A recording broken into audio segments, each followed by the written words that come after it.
Hello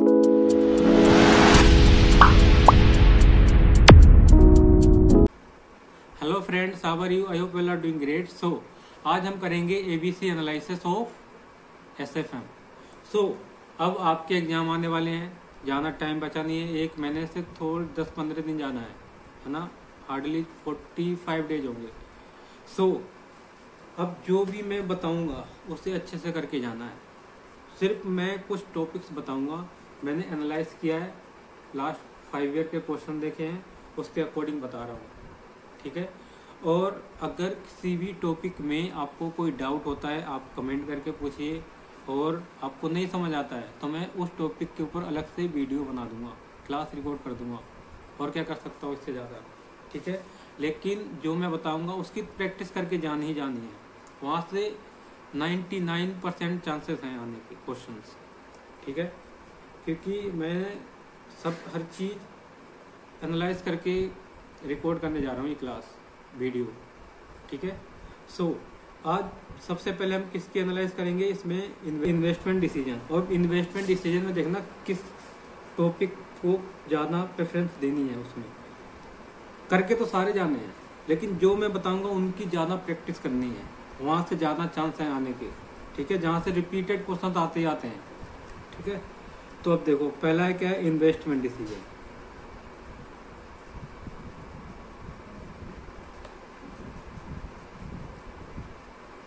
investment decision में क्या करना है तुम्हें, देखो इसमें आपको एक तो एनपीवी और आईआरआर वाला, एनपीवी एंड आईआरआर, ये करके जाना है। और उसके बाद आते हैं कैपिटल रेशनिंग, नहीं, इवेल्यूशन ऑफ रिस्की प्रपोजल। जो इवेल्यूशन ऑफ रिस्की प्रपोजल्स हैं उसमें आपको ज़्यादा ध्यान देना किस पे, आरएडीआर, रिस्क एडजस्टेड डिस्काउंटिंग रेट। इसी के अंदर कौन सा है, आरएडीआर। और है डिसीजन ट्री वाला, यहाँ से क्वेश्चन देखना, लास्ट 3-4 सालों से, मतलब 3-4 जो अटेम्प्ट हुए हैं उनमें क्वेश्चन आए हुए हैं किसमें, decision tree, decision tree, decision tree approach. और उसके बाद डिसीजन ट्री हो गया, और स्टैंडर्ड डेविएशन वाला भी करके जाना है।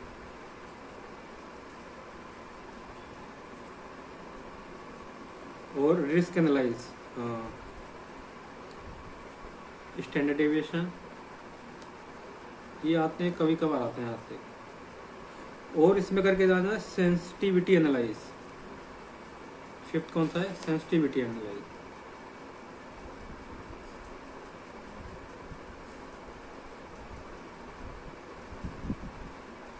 ठीक है, सेंसिटिविटी एनालाइज करके जाना है। तो इन 5 टॉपिक तो पक्के करके जाने ही हैं, कम से कम 4-5 बार इनकी क्या करनी है, प्रैक्टिस करनी है आपको, ठीक है। अब इसके बाद आते हैं नेक्स्ट टॉपिक, नेक्स्ट, और इसमें और भी है ना, लीजिंग, इसमें लीजिंग भी है। अब लीजिंग में देखो क्या है,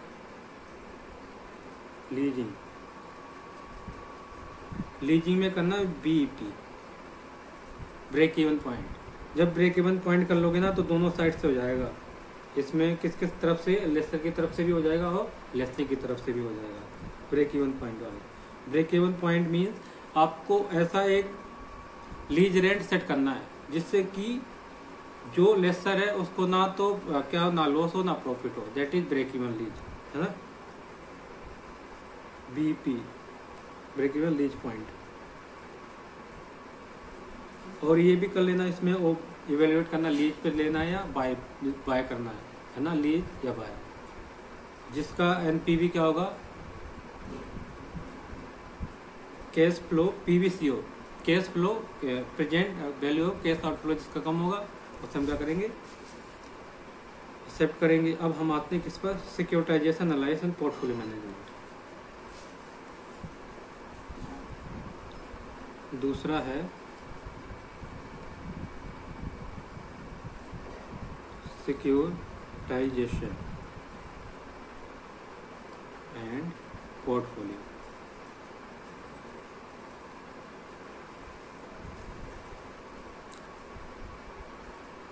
मैनेजमेंट। ओके, अब इसमें क्या करना है तुम्हें, देखो पहले सबसे पहले इसमें बेसिक तो तुम्हें अच्छे से कर ही लेना है, बेसिक की रिवीजन करनी है। जब तक बेसिक नहीं होगा तो आगे क्वेश्चन तो हो ही नहीं पाएंगे, ये तो तुम्हें ही पता है एडवांस के। तो इसमें correlation and risk of portfolio,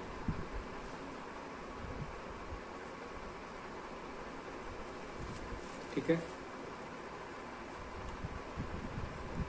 और इसमें क्या है, एफिशिएंट एंड ऑप्टिमम पोर्टफोलियो।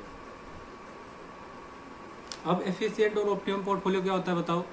हमें एक ऐसा पोर्टफोलियो बताना है जिसमें रिस्क कम हो, एफिशिएंट हो, ऑप्टिमम हो, जिसमें रिस्क क्या हो, ऑप्टिमम हो, ठीक है। ये करके जाना है। अब इसके बाद थर्ड वन कौन सा है, CAPM, capital assets pricing model, ये करके जाना है।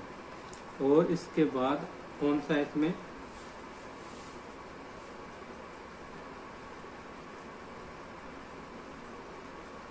Portfolio beta and portfolio beta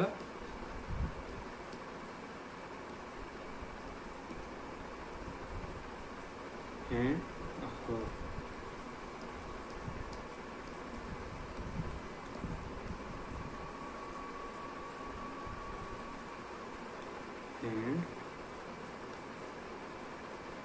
beta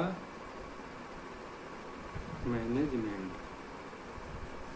okay, और नेक्स्ट इसमें करना है सिस्टमेटिक एंड अनसिस्टमेटिक रिस्क।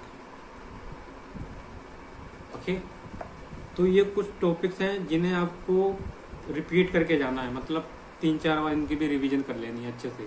मतलब ये टॉपिक तो आने चाहिए आपको, ये ठीक है। एक तो हो गया हमारा पोर्टफोलियो का हो गया, पोर्टफोलियो क्या बात क्या आता है। अब इसी में बॉन्ड वैल्यूएशन है ना, बॉन्ड भी अब क्या हुआ, जो नया सिलेबस है उसमें कुछ नए टॉपिक्स ऐड हुए हैं, तो बॉन्ड वैल्यूएशन भी उसका एक पार्ट है। अब बॉन्ड वैल्यूएशन में आपको क्या करना है, बॉन्ड वैल्यूएशन में आप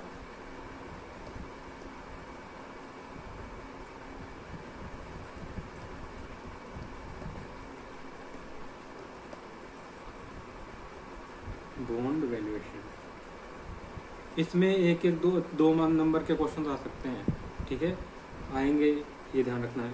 बॉन्ड वैल्यूएशन में आपको क्या करना है, प्राइस एंड यील्ड, ये कर लेना, ठीक है। और अब इसके बाद क्या है, म्यूचुअल फंड, थर्ड टॉपिक।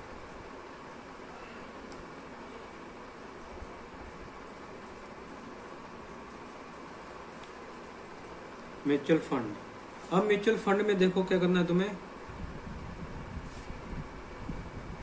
सबसे पहले NAV कैसे कैलकुलेट करते हैं, how to calculate NAV and return.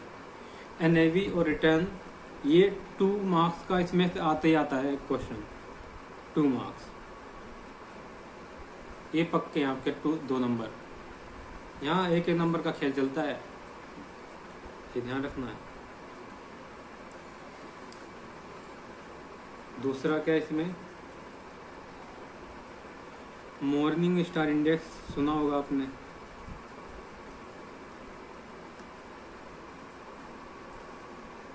ठीक है। अब उसके बाद है परफॉर्मेंस इवेल्युएशन,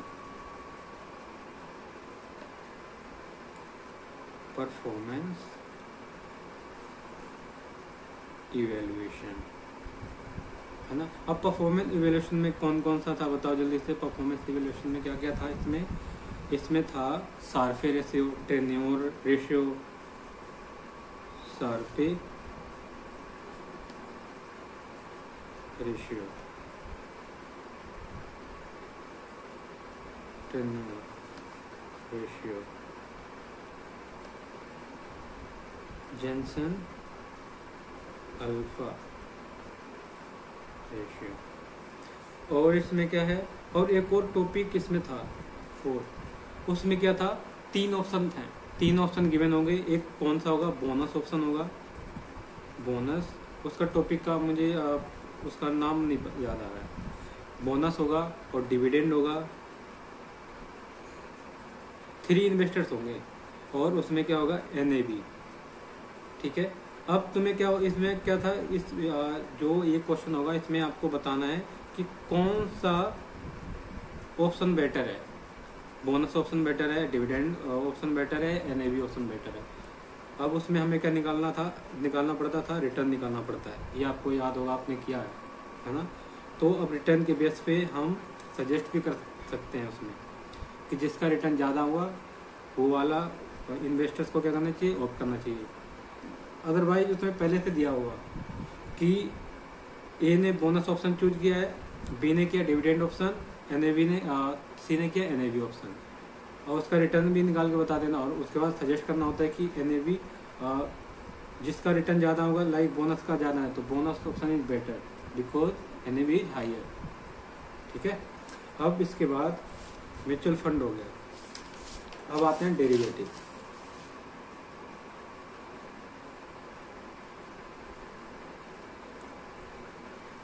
डेरिवेटिव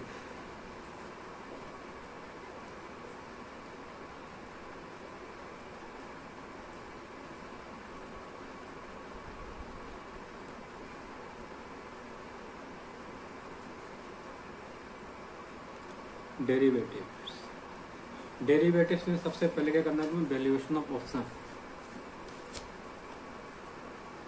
नंबर 1 है valuation of option and option pricing, उसी को बोलते हैं और ऑप्शन प्राइसिंग।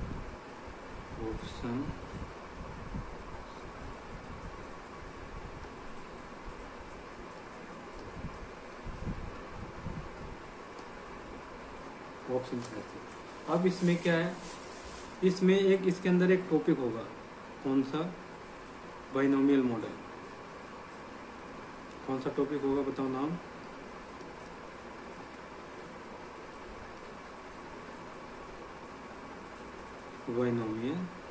बाइनोमिनल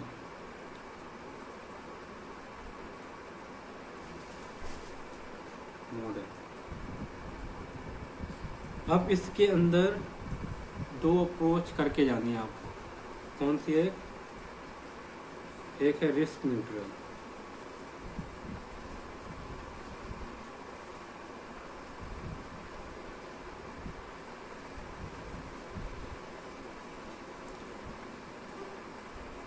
और दूसरी कौन सी है, डेल्टा है जी, डेल्टा।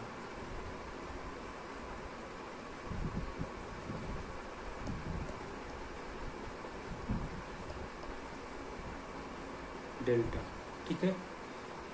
यहाँ से क्वेश्चंस 2 मार्क्स का पक्का है, इधर इसलिए बोल रहा हूँ मैं। अब उसके बाद कौन सा है, उसके बाद आ जाओ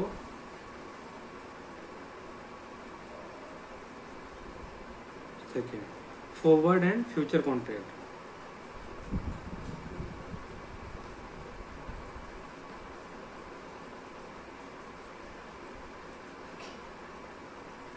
फॉरवर्ड एंड फ्यूचर कॉन्ट्रैक्ट भी करके जाना है, ठीक है। और फॉरवर्ड एंड फ्यूचर कॉन्ट्रैक्ट में क्या आता है बताओ। इसमें एक तो है आपका क्या बोलते हैं उसे, कौन सा प्राइस कैलकुलेट करते हैं इसमें बताओ, थियोरेटिकल फ्यूचर प्राइस, थियोरेटिकल है ना, थियोरेटिकल फ्यूचर प्राइस। और थियोरेटिकल फ्यूचर प्राइस कैलकुलेट करने के बाद क्या करना पड़ता था हमें इवेल्युएट करना पड़ता था कि प्राइस कैसा ओवर प्राइस है या अंडर प्राइस है। अगर ओवर प्राइस है तो क्या करना चाहिए और अंडर प्राइस है तो क्या करना चाहिए, है ना। ये चीज़ें करके जानी है यहाँ पर। और इसी में मोस्ट इम्पोर्टेंट ये मैंने पोर्टफोलियो मैनेजमेंट में बताया था, बीटा मैनेजमेंट। इन्हें करके जाना है, ये ध्यान रखना। बीटा मैनेजमेंट और इसके बाद क्या इसमें और एक और आता है, इसमें है third one, that is commodity future.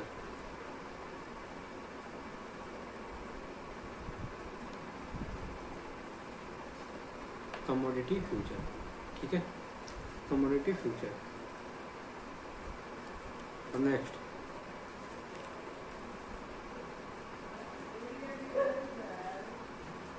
Fifth forex. Forex में क्या करके जाना है आपको बताओ। फॉरेक्स में आपको करके जाना है सबसे पहले क्रॉस रेट। ये 2 नंबर का आने के चांस रहते हैं हमेशा। क्रॉस रेट हो गया। और इसमें क्या है, इसमें काफ़ी सारे हैं। फॉरवर्ड कॉन्ट्रैक्ट,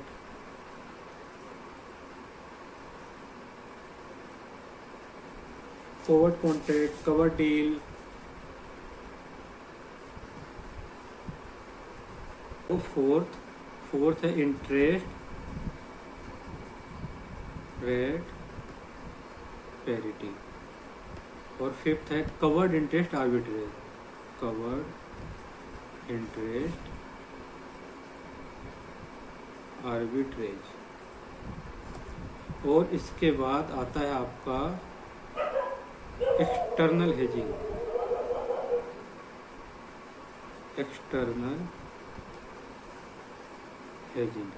एक होता है इंटरनल हेजिंग और एक होता है क्या एक्सटर्नल हेजिंग, ठीक है।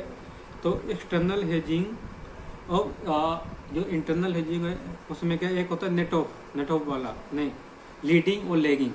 एक होता है लीडिंग और लेगिंग, वो वाला करके जाना है। उसमें से किसमें से, इंटरनल हेजिंग में से, लीडिंग और लेगिंग वाला, ठीक है।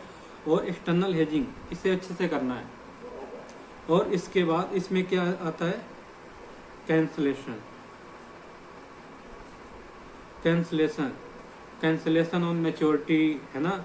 Cancellation on maturity, cancellation on before maturity, और ओवर ड्यू फॉरवर्ड कॉन्ट्रैक्ट, ये और काफ़ी सारा है इसमें, ठीक है। इसमें 4-5 आपके वो बनेंगे जाके पॉइंट, वो सारे करने, ये इम्पोर्टेंट है। तो इसे अच्छे से करके जाना है, ओके। तो ये ध्यान रखना, ये सारी चीज़ें आपको करके जानी है, जितने पॉइंट्स बताए हैं हर टॉपिक में। चाहे बेशक इन्हें जितने मैंने बताए इन्हें ऑप्शन नहीं रखना कि इन्हें बाद में कर लूँगा, इन्हें करके ही जाना है अगर आपको नंबर चाहिए तो। और वन मोर थिंग, और SFM में अगर आपको किसी भी टॉपिक में अगर प्रॉब्लम होती है तो आप पूछ सकते हो कमेंट के थ्रू, ठीक है। और उसके कोई टॉपिक है तो मैं उसके ऊपर अलग से वीडियो बना दूंगा और प्रैक्टिकल क्वेश्चंस भी करा दूंगा। और क्या करा सकता हूँ इससे ज़्यादा, है, ये ध्यान रखना। लेकिन प्रैक्टिस तो खुद ही को करनी है तुम्हें। मैंने भी सेल्फ स्टडी की थी, मेरे 55 से ऊपर आए थे इसमें SFM में, ठीक है। तो करना, अगर कोई चीज़ समझ नहीं आती है उसे पूछो, रिप्लाई मिलेगा। और अगर किसी टॉपिक को समझना है, उस टॉपिक का नाम लिख दो कमेंट में, उसके ऊपर मैं अलग से वीडियो बना दूँगा, ठीक है। तो ये चीज़ ध्यान रखनी है। और काफ़ी दिनों बाद यूट्यूब पर आ रहा हूँ, थोड़ा बिजी था, अब बीच में थोड़ा बिजी हो गया था। अब क्या है, अब आता रहूँगा, ठीक है। So I think it is enough for today. In next class we will continue with different topic, okay. So if you like this video, do like, share and subscribe, and all the best for your exams. Bye bye.